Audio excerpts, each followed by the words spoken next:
അനീഷ് എന്ന മത്സരാർത്ഥിയുടെ രണ്ടാഴ്ച പിന്നിടുമ്പോൾ ബിഗ് ബോസ് ഹൗസിലെ അവസ്ഥ എന്താണെന്നാണ് നമ്മൾ നോക്കുന്നത്. അനീഷ് നല്ലൊരു പ്ലെയറാണ്. കാരണം ആദ്യമായിട്ട് കോമണറായിട്ട് നമ്മുടെ ഹൗസിലേക്ക് വന്നപ്പോൾ തന്നെ അദ്ദേഹം ഒരു ചിന്തയുമായിട്ടാണ് വന്നത്. കാരണം ഇതൊരു ഗെയിം ഷോയാണ്.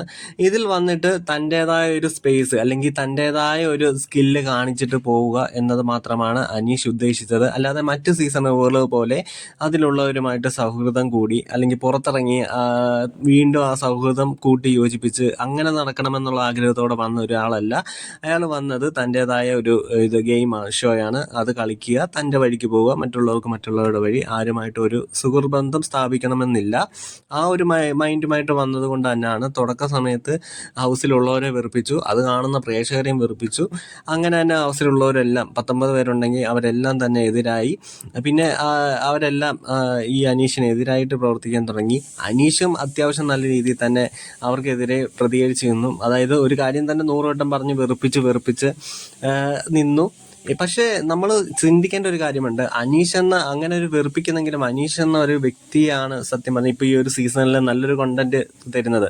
മറ്റുള്ളവരും അനീഷിനടുത്ത് ഉൾപ്പെടെ ബാക്കിയുള്ളവരും ഈ ഒരു അനീഷിനെതിരായിട്ട് തിരിഞ്ഞു നിന്നാണ് കോണ്ടന്റ് ഉണ്ടായിക്കൊണ്ടിരിക്കുന്നത്. അപ്പോൾ അനീഷിനെ നമുക്ക് ഈ ഒരു സീസണിൽ നിന്ന് മാറ്റി നിർത്താനേ പറ്റത്തില്ല.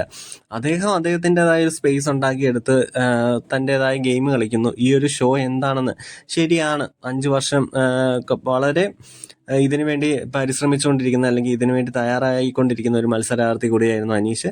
അതിൻ്റെതായ എല്ലാം കാണാനുണ്ട്. കാരണം ബി എന്താണോ അതിനനുസരിച്ച് തന്നെയാണ് നിൽക്കുന്നത്. പിന്നെ കുറേ വളവളാ സംസാരവും പിന്നെ എന്താ പറയുന്നത് വെറുപ്പിക്കലായിട്ടുള്ള ചില സംസാരങ്ങളും പരാമർശങ്ങളും ഒക്കെ അദ്ദേഹത്തിൻ്റെ ഭാഗത്തുനിന്ന് ഉണ്ടാകുന്നുണ്ട് എന്നതൊഴിച്ചാൽ അദ്ദേഹം നല്ലൊരു മനുഷ്യനാണ്, സാധാരണക്കാരനാണ്. അതെല്ലാം നമ്മൾ കാണുന്നുണ്ട്. ഒരാളെ നല്ലതും ചീത്തയായിട്ടുള്ള എല്ലാം ഈ ഒരു ഷോയിലൂടെ നമുക്ക് മനസ്സിലാക്കാൻ കഴിയും. എന്തായാലും ഈ ഒരു സീസണിലെ ഏറ്റവും നല്ലൊരു മത്സരാർത്ഥിയായ അനീഷ് തന്നെയാണ്. ഇപ്പോൾ നിലവിൽ 2 ആഴ്ച കഴിയുമ്പോഴും നമുക്ക് 1ാം സ്ഥാനം കൊടുക്കാൻ പറ്റുന്നതും അനീഷിന് തന്നെയാണ്. അതായത് ഇപ്പോൾ ഗെയിം ആയാലും നല്ല രീതിയിൽ തന്നെയാണ് അദ്ദേഹം പ്ലേ ചെയ്യുന്നത്. അപ്പോൾ എന്തായാലും അനീഷ് നല്ല രീതിയിൽ തന്നെയാണ് ഇപ്പോൾ ഈ ഒരു 2 ആഴ്ച പിന്നിടുമ്പോൾ ബിഗ് ബോസ് ഹൗസിൽ ഗെയിം കളിച്ചുകൊണ്ടിരിക്കുന്നത്. ഓക്കെ.